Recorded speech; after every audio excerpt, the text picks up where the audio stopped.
Everyone, कैसे हो आप सब। स्वागत है आपका अपने चैनल टीचिंग विद पानी में। फ्रेंड, जैसा कि आपको पता है, रोज़ शाम 8 बजे हमारे चैनल पर हिंदी की क्लास होती है। उसके अकॉर्डिंग हम अपनी आज की क्लास को स्टार्ट करेंगे। आज का जो हमारा पहला क्वेश्चन है, असंगत विकल्प को चुनिए। हिंदी साहित्य का दूसरा इतिहास डॉक्टर बच्चन सिंह। हिंदी साहित्य 20वीं शताब्दी बाबू श्याम सुंदर दास। हिंदी साहित्य का इतिहास लक्ष्मी सागर। हिंदी साहित्य का आलोचनात्मक डॉक्टर राम कुमार वर्मा। बताइए बताइए इसका राइट आंसर क्या होगा। कौन सा विकल्प असंगत है, गैस कीजिए आप लोग। कौन सा विकल्प असंगत है, बताइए सभी लोग। हाँ जी दोस्तों, आपको बता दें, जो हिंदी साहित्य का दूसरा इतिहास है वो डॉक्टर बच्चन सिंह का है। ये तो एकदम सही हो गया। हिंदी साहित्य का इतिहास लक्ष्मी सागर, ये भी एकदम सही है। हिंदी साहित्य का आलोचनात्मक इतिहास डॉक्टर राम कुमार वर्मा। इतिहास इधर पे होगा, ये गलत हो गया, उधर पे डॉक्टर राम कुमार वर्मा, ये भी एकदम सही हो गया। तब गलत कौन सा है। हिंदी साहित्य 20वीं शताब्दी बाबू श्याम सुंदर दास, ये असंगत विकल्प है, ये बाबू श्याम सुंदर दास नहीं होगा। अब अगर ये बाबू श्याम सुंदर दास नहीं है तो इसका राइट आंसर क्या होगा। तो आपको याद रखना, जो हिंदी साहित्य 20वीं शताब्दी 1942 में किसका है, आचार्य नंद दुलारे वाजपेयी। किसका है, नंद दुलारे। आपको याद रखना, ये नंद दुलारे वाजपेयी का पेपर में पूछा भी गया कि 20वीं शताब्दी की किसकी कृति है, तो आपको याद रखना ये नंद दुलारे वाजपेयी की है। हिंदी साहित्य का दूसरा इतिहास डॉक्टर बच्चन सिंह का है। हिंदी साहित्य का इतिहास लक्ष्मी सागर का है। और हिंदी साहित्य का आलोचनात्मक इतिहास डॉक्टर राम कुमार वर्मा का। और 20वीं शताब्दी 1942 नंद दुलारे वाजपेयी की एक कृति है। हमारा नेक्स्ट क्वेश्चन है, काल प्रवृत्ति का निर्णय प्राप्त ग्रंथों की संख्या द्वारा नहीं निर्णित हो सकता, बल्कि उस काल की मुख्य प्रेरणादायक के आधार पर ही हो सकता। यह कथन किसका है। रामचंद्र शुक्ल का, डॉक्टर नगेंद्र, हजारी प्रसाद द्विवेदी या राम कुमार वर्मा। बताइए ये कथन है, ये किसका है, आप लोग बताइए मुझे। हाँ जी बताइए आप लोग, क्या होगा इसका राइट आंसर। काल प्रवृत्ति का निर्णय प्राप्त ग्रंथों की संख्या द्वारा नहीं निर्णित हो सकता, बल्कि उस काल के मुख्य प्रेरणादायक के आधार पर ही हो सकता है। यह कथन किसका है, बताइए जल्दी से बताइए आप लोग, कमेंट कीजिए इसका राइट आंसर क्या होगा। हाँ जी, तो दोस्तों आपको बता दें, ये जो कथन है ये है हजारी प्रसाद द्विवेदी का। मोस्ट इम्पॉर्टेंट कथन है, काफ़ी बार पेपर में पूछा गया क्वेश्चन है, इम्पॉर्टेंट। अपने नोट्स में जरूर ये कथन लिख लेना। ये कथन किसका है, हजारी प्रसाद द्विवेदी का। आपको याद रखना, ये कथन पेपर में काफ़ी बार काफ़ी एग्जाम में अलग अलग एग्जाम में पूछा गया, इम्पॉर्टेंट पॉइंट है। हमारा नेक्स्ट क्वेश्चन है, इतिहास का इतिवृत्त लेखन सबसे प्रथम मिश्र बंधुओं के विनोद में पाया जाता है। यह उक्ति किसकी है। आचार्य रामचंद्र शुक्ल, डॉक्टर राम कुमार वर्मा, आचार्य हजारी प्रसाद द्विवेदी या डॉक्टर नगेंद्र। बताइए इसका राइट आंसर क्या होगा। हाँ जी बताइए, इतिहास का इतिवृत्तात्मक लेखन सबसे प्रथम मिश्र बंधुओं में विनोद में पाया जाता है। यह उक्ति किसकी है, बताइए बताइए आप लोग, गैस कीजिए। दोस्तों अगर आपको मेरी वीडियो पसंद आए तो वीडियो को लाइक, चैनल को सब्सक्राइब और अपने दोस्तों से वीडियो को शेयर जरूर करना। साथ में कमेंट में बताना कि आज का आपका स्कोर क्या रहा है और आज के क्वेश्चन आपको कैसे लगे हैं। बताइए इसका राइट आंसर क्या होगा। तो दोस्तों आपको बता दें, जो इतिहास का इतिवृत्तात्मक लेखन सबसे प्रथम मिश्र बंधुओं के विनोद में पाया जाता है, यह जो उक्ति है वो है डॉक्टर राम कुमार वर्मा की। इसका राइट आंसर है ऑप्शन बी। हमारा नेक्स्ट क्वेश्चन है, हिंदुस्तानी को सर्वप्रथम हिंदी किस विद्वान ने कहा। मोस्ट इम्पोर्टेंट क्वेश्चन, बहुत बार पेपर में पूछा गया। ये DSS में PGT में पूछा गया था, TGT में भी पूछा गया, UP में भी पूछा गया क्वेश्चन है। मोस्ट इम्पॉर्टेंट है। असिस्टेंट प्रोफेसर उसमें भी पूछा गया था। जॉर्ज ग्रेसन, ईसा उल्लाह खां, गिल क्राइस्ट, सदा सुखलाल। बताइए इसका राइट आंसर क्या होगा।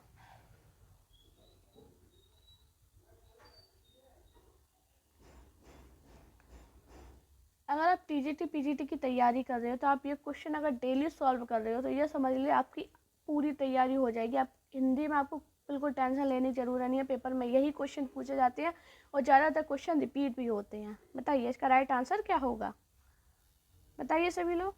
हिंदुस्तानी को सर्वप्रथम हिंदी किस विद्वान ने कहा? जॉर्ज ग्रियर्सन, इंसा अल्लाह खां, गिल क्राइस्ट या सदाशुक लाल? बताइए। तो दोस्तों आपको बताते, हिंदुस्तानी को सर्वप्रथम हिंदी जो बोला है वो बोला है किसने? गिल क्राइस्ट ने। इसका राइट आंसर है ऑप्शन सी। हमारा अगला क्वेश्चन है, हिंदी साहित्य का आलोचनात्मक इतिहास के लेखक हैं? डॉक्टर राम कुमार वर्मा, आचार्य हजारी प्रसाद द्विवेदी, डॉक्टर धीरेन्द्र वर्मा या डॉक्टर नलिन बलोचन शर्मा? बताइए इसका राइट आंसर क्या होगा। हाँ जी बताइए। हिंदी साहित्य का आलोचनात्मक इतिहास के लेखक हैं? डॉक्टर राम कुमार वर्मा, आचार्य हजारी प्रसाद द्विवेदी, डॉक्टर धीरेन्द्र वर्मा या डॉक्टर नलिन बलोचन शर्मा? तो दोस्तों आपको बता दें, जो हिंदी साहित्य का आलोचनात्मक इतिहास के जो लेखक हैं वो हैं डॉक्टर राम कुमार वर्मा। इसका राइट आंसर है ऑप्शन ए। अब राम कुमार वर्मा से कुछ क्वेश्चन बनते हैं कि इनका जन्म कब हुआ था। तो आपको याद रखना है इनका जन्म 1905 में हुआ था, और अगर इनके निधन की बात करें तो इनका निधन 1990 में हुआ था। और इन्हें हिंदी एकांकी का जनक माना जाता है। किसका? हिंदी एकांकी का। आपको याद रखना है इन्हें हिंदी एकांकी का जनक माना जाता है। अब इनसे एक क्वेश्चन बनता है कि इन्हें पद्म भूषण से सम्मानित किस सन में किया गया था। तो आपको याद रखना इन्हें 1963 में पद्म भूषण से सम्मानित किया गया था। तो मैंने आपको क्या बताया, डॉक्टर राम कुमार वर्मा का जन्म 1905 ईस्वी में हुआ था, इनका निधन 1990 में हुआ था, इन्हें हिंदी एकांकी का जनक माना जाता है, सन 1963 ईस्वी में इन्हें पद्म भूषण से सम्मानित किया गया था। ये सभी क्वेश्चन पेपर में पूछी गई और इम्पोर्टेंट पॉइंट है। हमारा नेक्स्ट क्वेश्चन है, रीति काल को सर्वप्रथम श्रृंगार काल नाम रखने का सुझाव किसने दिया? आचार्य रामचंद्र शुक्ल, आचार्य विश्वनाथ प्रसाद मिश्र, आचार्य हजारी प्रसाद द्विवेदी या डॉक्टर राम कुमार वर्मा? बताइए इसका राइट आंसर क्या होगा। मोस्ट इम्पॉर्टेंट है, अपने नोट्स में जरूर लिख लेना। ये रीति काल को सर्वप्रथम श्रृंगार काल नाम रखने का सुझाव किसने दिया था? बताइए, आप लोग गैस कीजिए। दोस्तों आप सभी से रिक्वेस्ट करूँगी, प्लीज़ वीडियो को शेयर जरूर किया कीजिए। इस मेहनत के लिए, मेरी जो मेहनत होती है उसके लिए आपके लिए एक नए नए क्वेश्चन लेके आते हैं, आपको सारे प्रीवियस ईयर कराती हैं। हमेशा मेरे क्वेश्चन नई होती हैं और बिल्कुल अलग हट के होते हैं यूट्यूब से। तो प्लीज़ आप लोग उसके लिए एक वीडियो को शेयर किया कीजिए, कमेंट जरूर किया कीजिए कि आपको मेरी क्लास कैसी लगती है। बताइए, रीति काल को सर्वप्रथम श्रृंगार काल नाम रखने का सुझाव किसने दिया था? आचार्य रामचंद्र शुक्ल, आचार्य विश्वनाथ प्रसाद मिश्र, आचार्य हजारी प्रसाद द्विवेदी या डॉक्टर राम कुमार वर्मा? बताइए।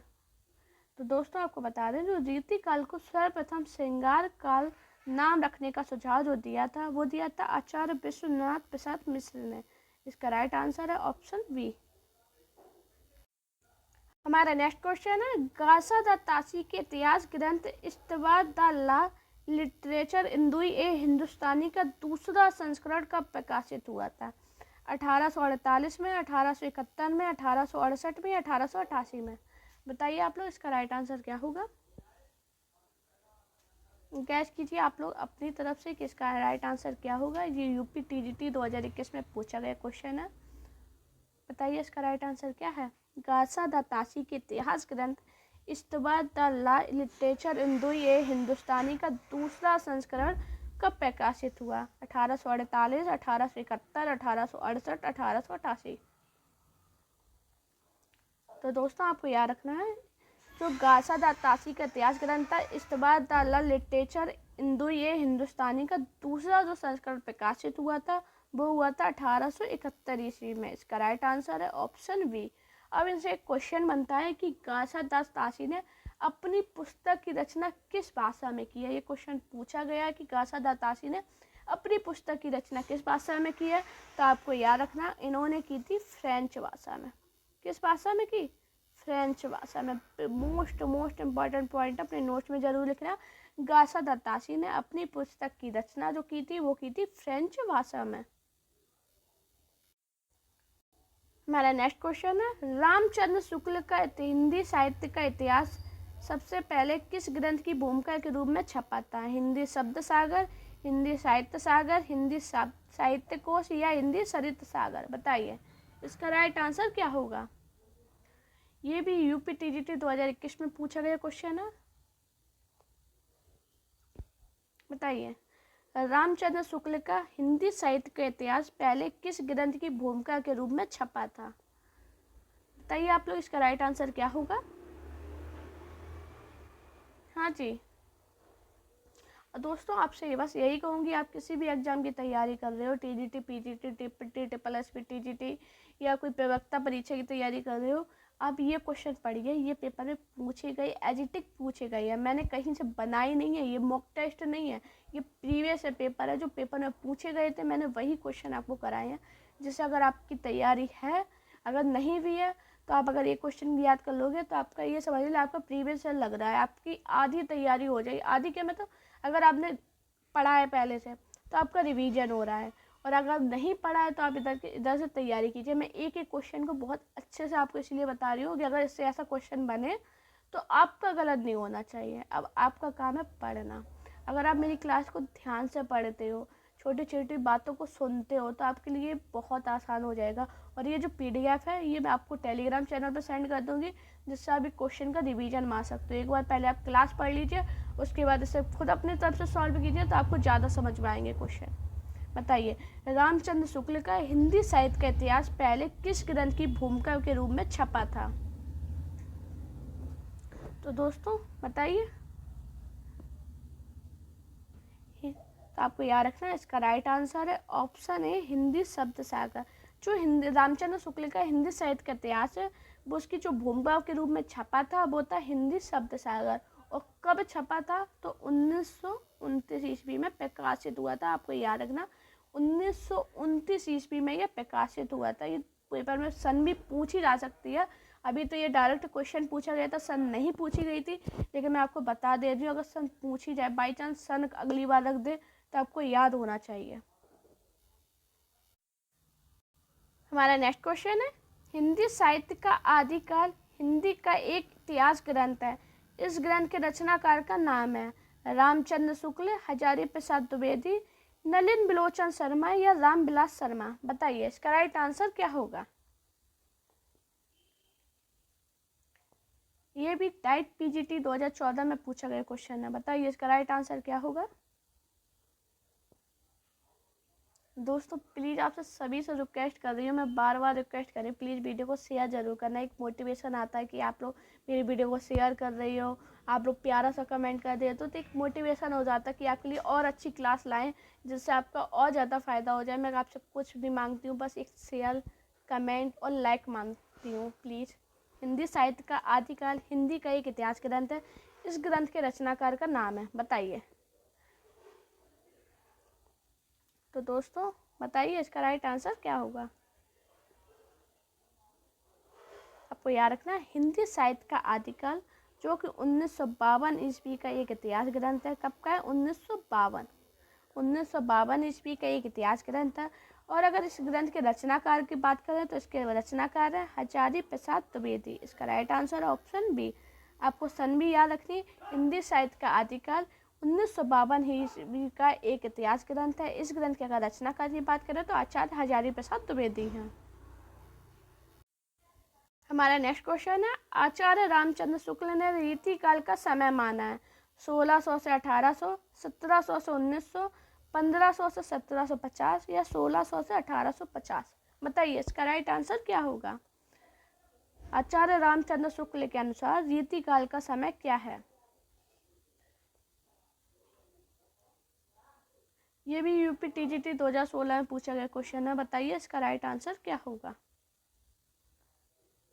ये समझ लीजिए आप किसी भी एग्जाम की तैयारी कर रहे हो, आपके लिए रामबाण क्वेश्चन है। अगर आप ये क्वेश्चन डेली पढ़ रहे हो, जितने मैं आपको कराती हूँ, जब आप एग्जाम देने जाओगे आपको ये समझ में आएगा कि मैम कुछ गलत नहीं पढ़ाती थी। मैं जितना पढ़ाती हूँ आपको वही पढ़ाती हूँ जो आपके एग्जाम के लिए फ़ायदा है। मुझे पता है स्टूडेंट लाइफ में टाइम बहुत इंपॉर्टेंट होता है, तो उसके लिए मैं आपको वही पढ़ाऊँगी, मैं फालतू की बातें नहीं करती हूँ। मैं अपनी क्लास में आपको क्वेश्चन कराती हूँ।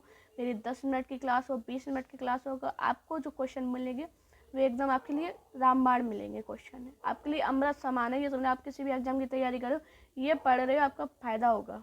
बताइए, आचार्य रामचंद्र शुक्ल ने रीतिकाल का समय क्या माना है? तो आपको याद रखना, आचार्य रामचंद्र शुक्ल ने जो रीतिकाल का समय माना है वो माना है 1700 से 1900। इसका राइट आंसर है ऑप्शन बी। हमारा नेक्स्ट और मोस्ट इम्पोर्टेंट क्वेश्चन, निम्नलिखित में से हिंदी साहित्य का इतिहास नहीं लिखा? डॉक्टर राम कुमार वर्मा, डॉक्टर नगेंद्र, हजारी प्रसाद द्विवेदी या डॉक्टर लक्ष्मी सागर? बताइए आप लोग, इसका राइट आंसर क्या होगा? निम्नलिखित में से हिंदी साहित्य का इतिहास किसने नहीं लिखा है? बताइए सभी लोग, कमेंट कीजिए।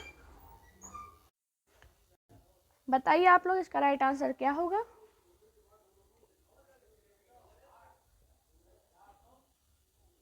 निम्नलिखित में से किसने हिंदी साहित्य का इतिहास नहीं लिखा है? डॉक्टर राम कुमार वर्मा, डॉक्टर नगेंद्र, हजारी प्रसाद द्विवेदी या डॉक्टर लक्ष्मी सागर? बताइए। तो दोस्तों आपको याद रखना, जो इन्होंने इतिहास ग्रंथ नहीं लिखा है, निम्नलिखित में से जिसने इतिहास ग्रंथ नहीं लिखा है वो है डॉक्टर नगेंद्र। अब आप कहोगे मैंने तो पढ़ा है कि डॉक्टर नगेंद्र ने इतिहास लिखा है। नहीं, जो इन्होंने डॉक्टर नगेंद्र ने हिंदी साहित्य का इतिहास नहीं लिखा है। ये हिंदी साहित्य इतिहास ग्रंथ के संपादक थे। आपको याद रखना, हिंदी साहित्य ग्रंथ के संपादक की बात करें तो वो है डॉक्टर नगेंद्र। आपको ये याद रखना, इन्होंने हिंदी साहित्य का इतिहास नहीं लिखा है, ये हिंदी साहित्य के इतिहास के संपादक थे। आपको ये याद रखना, पेपर में पूछा गया कि हिंदी साहित्य इतिहास ग्रंथ के संपादक कौन है, तो डॉक्टर नगेंद्र है, और इन्होंने इतिहास ग्रंथ नहीं लिखा है। हमारा नेक्स्ट क्वेश्चन है, किस इतिहास लेखक ने अपने इतिहास ग्रंथ में लगभग 5000 कवियों का विवरण दिया है? मिश्र बंधु, आचार्य रामचंद्र शुक्ल, शिव सिंह सेंगर, सर जॉर्ज गैसन? बताइए, इसका राइट आंसर क्या होगा?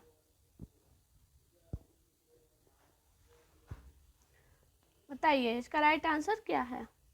ये भी यूपी टीजीटी में पूछा गया क्वेश्चन है। किस इतिहास लेखक ने अपने इतिहास ग्रंथ में लगभग 5000 कवियों का विवरण दिया है? दोस्तों ये लगभग है, अप्रोक्स आप लोग को, नहीं तो ये तो क्वेश्चन ही गलत है। बताइए, इसका राइट आंसर क्या होगा? वैसे इसका 4591 कवियों का विवरण है, लेकिन ये अप्रोक्स में दिया गया 5000 कवियों का विवरण। बताइए। तो दोस्तों आपको याद रखना, जो इतिहास के में 5000 कवियों का विवरण दिया वो किसने दिया है? बताइए, मिश्र बंधुओं ने। इसका राइट आंसर है ऑप्शन ए। पेपर में अप्रॉक्स करके पूछा गया था, अगर ऐसे पूछा जाए 4591 तब भी इसका राइट आंसर यही होगा। लगभग में पूछा गया था तो आपको लगभग में याद रखना। हमारा नेक्स्ट क्वेश्चन है, आचार्य रामचंद्र शुक्ल के इतिहास ग्रंथ में कालों के नामकरण का आधार क्या रहा है? पूर्व परंपरा, प्रमुख ग्रंथ, युग प्रवृत्ति या इनमें से कोई नहीं? बताइए, इसका राइट आंसर क्या होगा? आचार्य रामचंद्र शुक्ल के इतिहास ग्रंथ के कालों के नामकरण का आधार क्या रहा है? बताइए।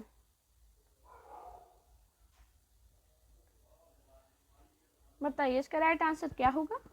तो दोस्तों आपको याद रखना, आचार्य रामचंद्र शुक्ल के इतिहास ग्रंथ में कालों के नामकरण का जो आधार रहा है वो रहा है युग प्रवृत्ति। इसका राइट आंसर है ऑप्शन सी। अब आचार्य रामचंद्र शुक्ल से क्वेश्चन बनता है कि आचार्य रामचंद्र शुक्ल के इतिहास ग्रंथ में हिंदी साहित्य का जो इतिहास है इसकी पद्धति क्या थी? तो आपको याद रखना, इसकी पद्धति की बात की जाए तो थी वो विधेयवादी। कौन सी? विधेयवादी। आपको याद रखना, अगर पद्धति की बात की जाए तो विधेयवादी पद्धति थी, जिसका प्रकाशन 1929 ईस्वी में हुआ था। प्रकाशन की बात की जाए तो 1929। मैंने क्या बताया? आचार्य रामचंद्र शुक्ल ने अपना इतिहास ग्रंथ हिंदी साहित्य का इतिहास विधेयवादी पद्धति पर लिखा था, जिसका प्रकाशन 1929 ईस्वी में हुआ था। हमारा नेक्स्ट क्वेश्चन है, इतिहास लेखन की सबसे विकसित पद्धति है विधेयवादी पद्धति, वर्णानुक्रम पद्धति, कालानुक्रम पद्धति या समाजशास्त्री पद्धति? बताइए, इसका राइट आंसर क्या होगा? इतिहास लेखन की सबसे विकसित पद्धति कौन सी है? विधेयवादी, वर्णानुक्रम, कालानुक्रम या समाजशास्त्री? तो दोस्तों अभी हाल मैंने आपको बताया था कि आचार्य रामचंद्र शुक्ल ने विधेयवादी पद्धति पे लिखा, और जो सबसे विकसित पद्धति है वो भी है विधेयवादी पद्धति। इसका राइट आंसर है ऑप्शन बी, ऑप्शन ए, माफी चाहेंगे, ऑप्शन ए। हमारा अगला क्वेश्चन है, भारतीय साहित्य की भूमिका के लेखक हैं दूधनाथ सिंह, रामविलास शर्मा, रामदरस मिश्र या प्रयुक्त में से कोई नहीं। बताइए इसका राइट आंसर क्या होगा। हिंदी साहित्य की भूमिका के लेखक हैं, भारतीय साहित्य, माफी चाहेंगे, भारतीय साहित्य की भूमिका के लेखक हैं। बताइए बताइए इसका राइट आंसर क्या होगा। तो दोस्तों आपको याद रखना है, जो हिंदी भारतीय साहित्य की भूमिका के लेखक हैं वो हैं रामविलास शर्मा। इसका राइट आंसर है ऑप्शन बी। हमारा नेक्स्ट मोस्ट इंपॉर्टेंट क्वेश्चन, बहुत बार पेपर में से क्वेश्चन बना है कि बीसल देवरासों की नायिका का नामोल्लेख कीजिए। पद्मावती, इंद्राणी, राजमती या कमला। आप लोग बताइए इसका राइट आंसर क्या होगा। बीसल देवरासों की नायिका का नाम क्या था, जल्दी से बताइए इसका राइट आंसर क्या है।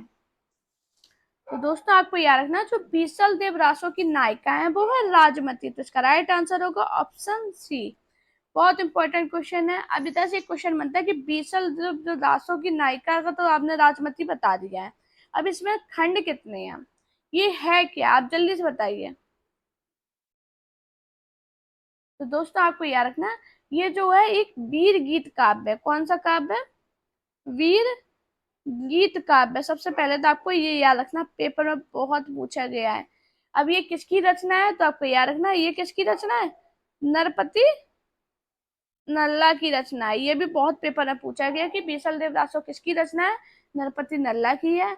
यह एक वीर काव्य है। अब इसमें खंड कितने हैं, ये पेपर में बहुत पूछा गया, इसमें खंड कितने हैं, तो आपको याद रखना है इसमें 4 खंड है। अब मैं चारों खंड को आपको बता रही हूँ, आप अपने नोट में लिखिए। इसका जो पहला खंड है उसमें राजमती और बीसल देव के विवाह का वर्णन दिया गया। किसका दिया, राजमती और बीसल देव के विवाह का वर्णन दिया गया। और जो उसका दूसरा खंड है, इसमें बीसल देव और राजमती, बीसल देव से राजमती जो रूठ कर चली जाती है, उड़ीसा प्रस्थान किया है, उसका वर्णन है। तीसरे में क्या है, राजमती से विरह का वर्णन है। और चौथे खंड में बीसल देव होते हैं, वो अपनी राजमती को अपने पिता के घर से वापस लाते, उसका वर्णन दिया गया। आपको याद रखना है, ये पेपर में पूछा गया था कि बीसल देवरासों की जो नायिका थी राजमती, वो किस खंड में विरह का वर्णन दिया गया। तो आपको याद रखना वो तीसरा खंड था। चौथा खंड क्या था कि बीसल देव द्वारा राजमती को उनके पिता के घर से वापस लाया जाता है। पहले खंड में मैंने क्या बताया, इनके विवाह का वर्णन है। दूसरे खंड में क्या होता है, वो रूठ के चली जाती है, उसके बाद विरह होता है, और उसके बाद उन्हें पिता के घर से वापस लाया जाता है। ये बहुत इंपॉर्टेंट पॉइंट है, पेपर में अलग अलग पेपर में अलग अलग तरीके से क्वेश्चन बने हैं। हमारा नेक्स्ट क्वेश्चन है, चार पद के रचयिता है सरहप्पा, लुइपा, सबरप्पा, कुकुरप्पा। जल्दी से बताइए इसका राइट आंसर क्या है। हाँ जी, चार पद के रचयिता कौन है, जल्दी से बताइए। तो दोस्तों आपको याद रखना, जो चार पद के रचयिता है वो है सबरप्पा। तो इसका राइट आंसर होगा ऑप्शन सी। अब ये चार पद से एक क्वेश्चन बनता है कि कौन सा गीत है जो सामान्यतः अनुष्ठानों में के समय गाया जाता है। ये पेपर में क्वेश्चन बनाता है कि सामान्यतः अनुष्ठानों में गाया जाने वाला गीत कौन सा है, तो वो कौन सा था, चार पद। आपको याद रखना है मैंने क्या बताया है, जो चार पद एक प्रकार का गीत है। ये सबसे पहले तो आपको याद रखना है ये एक गीत है। अब ये क्या है, समानता अनुष्ठानों में गाया जाता है। पेपर में बहुत पेपर में क्वेश्चन बना है कि अनुष्ठानों के समय गाया जाने वाला गीत कौन सा है, तो वो कौन सा है, चार पद। हमारा नेक्स्ट क्वेश्चन है, जयचंद्र प्रकाश के रचनाकार हैं जगनिक, श्रीधर, भट्ट, केदार, नरपति नल्ला। जल्दी से बताइए इसका राइट आंसर क्या होगा। उससे पहले अगर आप चैनल पे पहली बार आए हो, अगर आपको वीडियो मेरी पसंद आए तो वीडियो को लाइक करना, चैनल को सब्सक्राइब करना, और अपने दोस्तों से वीडियो को शेयर जरूर करना। और मुझे कमेंट में बताना कि आज का स्कोर आपका क्या रहा है। जल्दी से बताइए, जयचंद्र प्रकाश के रचनाकार कौन है। तो दोस्तों आपको याद रखना, जो जयचंद्र प्रकाश के रचनाकार है वो है भट्ट केदार। इसका राइट आंसर होगा ऑप्शन सी। अब एक क्वेश्चन बनता है कि जगनिक की कौन सी रचना है जो बहुत ज्यादा फेमस है, तो बताइए जल्दी से। तो पेपर में पूछा गया था कि परमाल रासो, कौन सी रासो, परमाल रासो किसकी रचना है, तो आपको याद रखना वो है जगनिक की।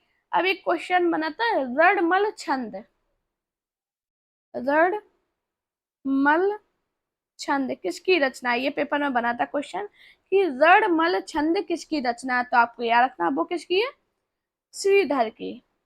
अब एक क्वेश्चन बना था, अभी मैंने आपको बताया है कि बीसल देवरासो,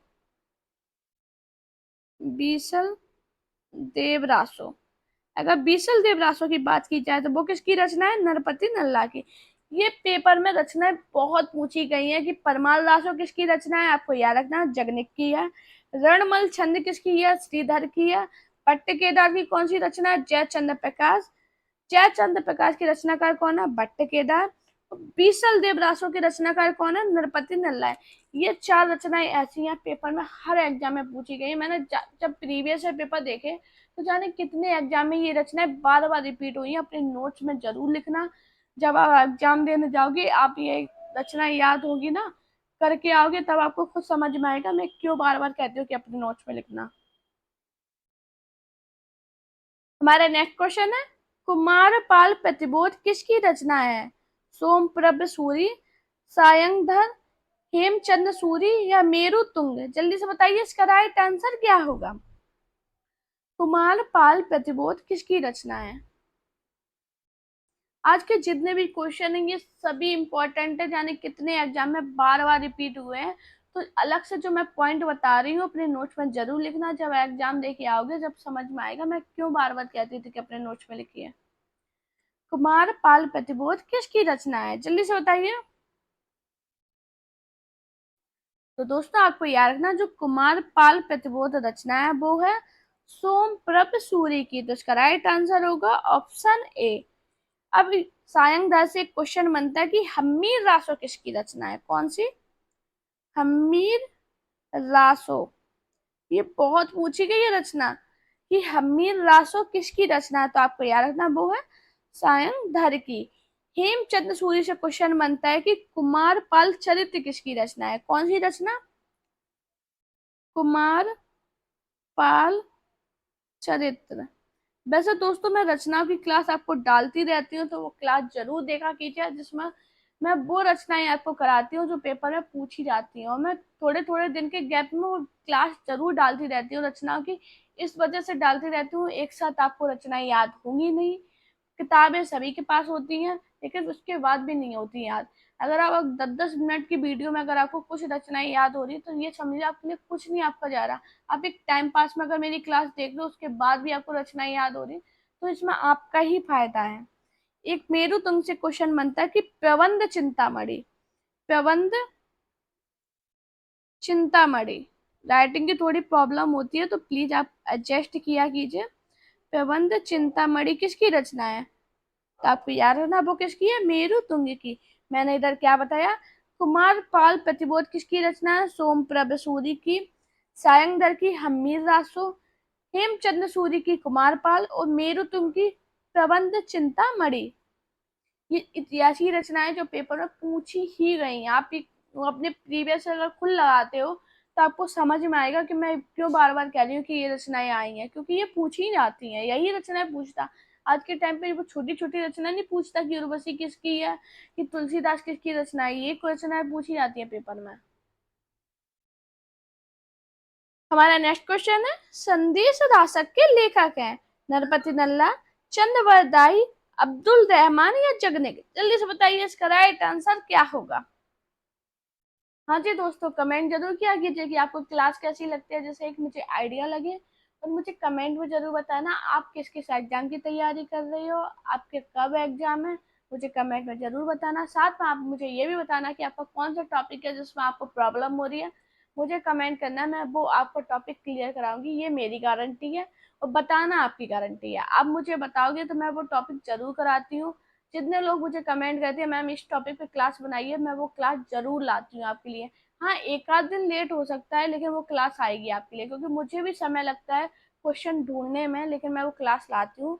तो आपको मुझे कमेंट करना है। अगर आप मुझे कमेंट करोगे तो आपको जिस सब्जेक्ट टॉपिक पे प्रॉब्लम होगी मैं वो क्वेश्चन आपको करा दूंगी, वो टॉपिक क्लियर करा दूंगी। जल्दी से बताइए, संदेश राशक के लेखक कौन है? तो दोस्तों आपको याद रखना, संदेश राशक के जो लेखक है वो है अब्दुल रहमान। इसका राइट आंसर होगा ऑप्शन सी।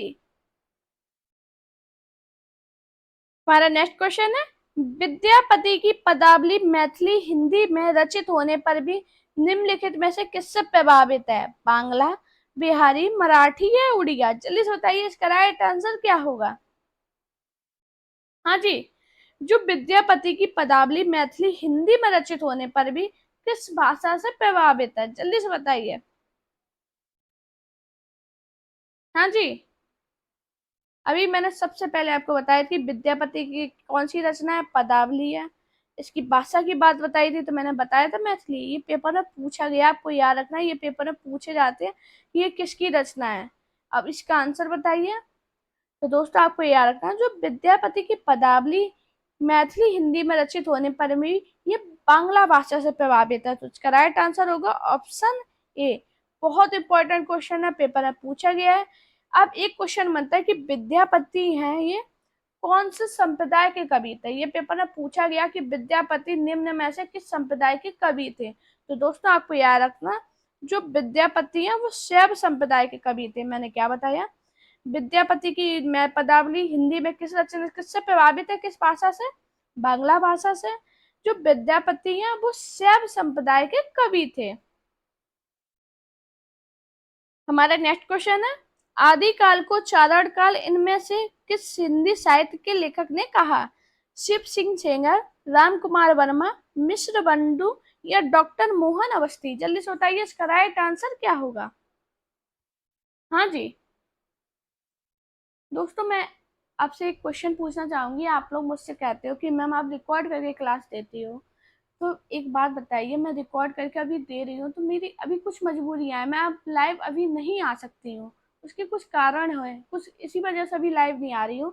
जब तक मैं लाइव नहीं आ रही हूँ, लेकिन मैं रिकॉर्ड में आपके साथ कोई वो नहीं करती हूँ, मैं आपको बेस्ट से बेस्ट कंटेंट देने की कोशिश करती हूँ। तो प्लीज़ आप लोग भी मेरा सपोर्ट कीजिए, मेरे चैनल को सब्सक्राइब कीजिए, शेयर कीजिए, प्यारा सा कमेंट कीजिए, तो मुझे एक मोटिवेशन आएगा और मैं आपके लिए और ज़्यादा मेहनत करूँगी आपके लिए क्लास लाने के लिए। आपको एक क्लास जो 20 मिनट की दिखती है, 15 से 20 मिनट की जो क्लास होती है, उसके पीछे घंटों की मेहनत होती है, तब आपके लिए एक क्लास मैं बनाती हूँ। तो प्लीज़ इतना तो सपोर्ट आप कर सकते हो कि मेरे चैनल को सब्सक्राइब कर सकते हो, एक प्यारा सा कमेंट कर सकते हो। आप सभी से रिक्वेस्ट करूंगी, प्लीज़ आप लोग कमेंट जरूर करना। बताइए इसका राइट आंसर क्या होगा। आदिकाल को चारण काल इनमें से किस हिंदी साहित्यिक लेखक ने कहा? तो दोस्तों आपको याद रखना, उनका नाम है डॉक्टर राम कुमार वर्मा। इसका राइट आंसर होगा ऑप्शन बी। दोस्तों आपको ये भी याद रखना, जो राम कुमार वर्मा है इन्होंने चारण काल तो कहा है, संधि काल भी कहा है। आपको ये भी याद रखना, ये पेपर में पूछा गया है, तो आपको याद रखना, जो डॉक्टर राम कुमार वर्मा है इन्होंने आदिकाल को संधि एवं चारण काल कहा है। दोनों में से कुछ भी पूछ सकते हैं, आपको याद रखना क्या कहा है, संधि एवं चारण काल। हमारा नेक्स्ट क्वेश्चन है, अमीर खुसरो हिंदी साहित्य के किस काल से संबंधित कवि हैं? आधुनिक काल, आदिकाल, रीतिकाल या भक्ति काल? जल्दी से बताइए इसका राइट आंसर क्या होगा। हाँ जी, बहुत इजी क्वेश्चन है, बहुत ज्यादा, क्योंकि मैं आपको क्या पढ़ा रही हूँ, अभी आदिकाल पढ़ा रही हूँ, तो इनका संबंध किससे होगा? आदिकाल से। तो इसका राइट आंसर क्या होगा? Option B. तो मैंने क्या बताया, अमीर खुसरो हिंदी साहित्य के किस काल से संबंधित कवि है? वो है आदिकाल से। अमीर खुसरो से कुछ क्वेश्चन बनता है कि इनका वास्तविक नाम क्या है। अमीर खुसरो ना दे के इनका वास्तविक नाम पूछ दिया गया। अब आपने तो अमीर खुसरो पढ़ा है, भले ही आपको क्वेश्चन आता होगा, लेकिन आपका वो गलत हो जाएगा। तो आपको याद रखना, अमीर खुसरो का जो वास्तविक नाम है वो है, क्या है?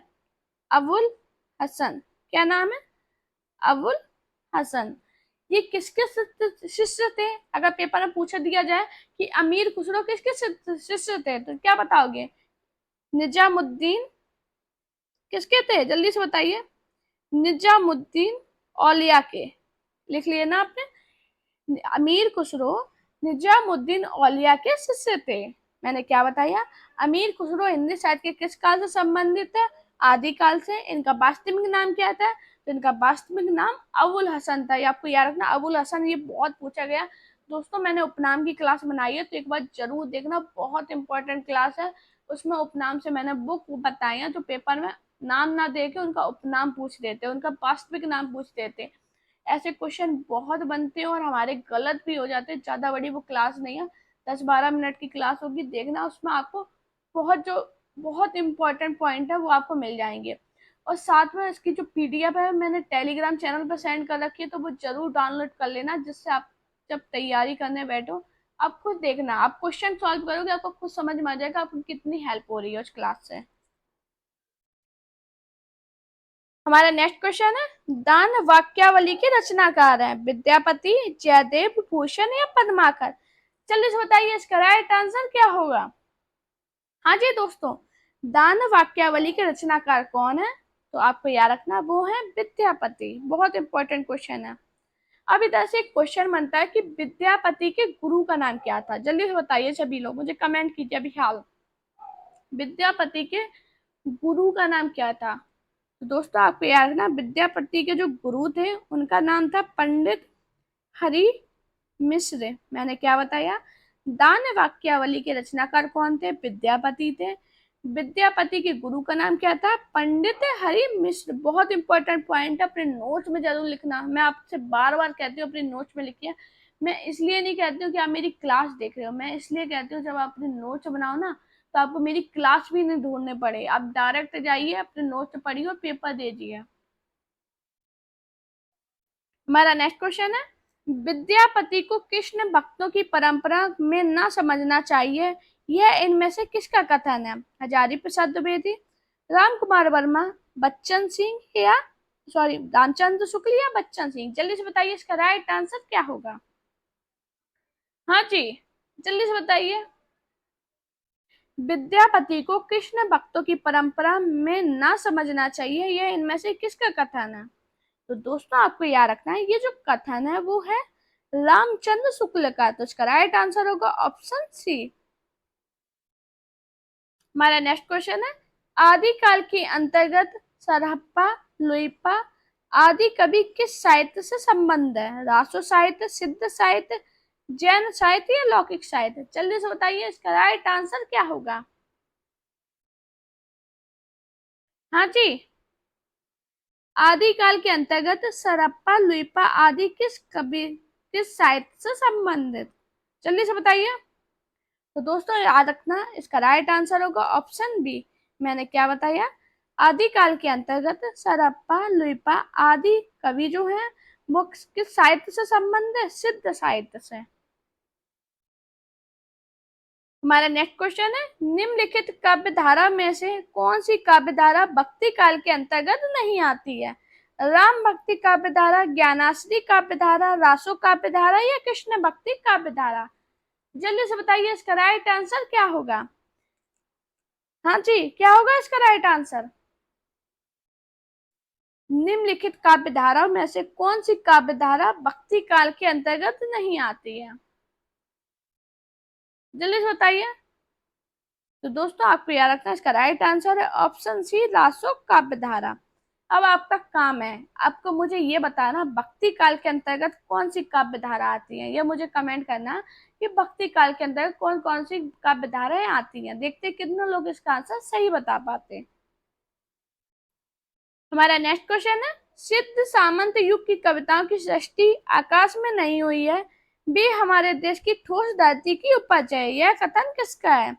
रामचंद्र शुक्ल, मिश्र बंधु, हजारी प्रसाद द्विवेदी या राहुल साकित्यान। जल्दी से बताइए इसका राइट आंसर क्या होगा।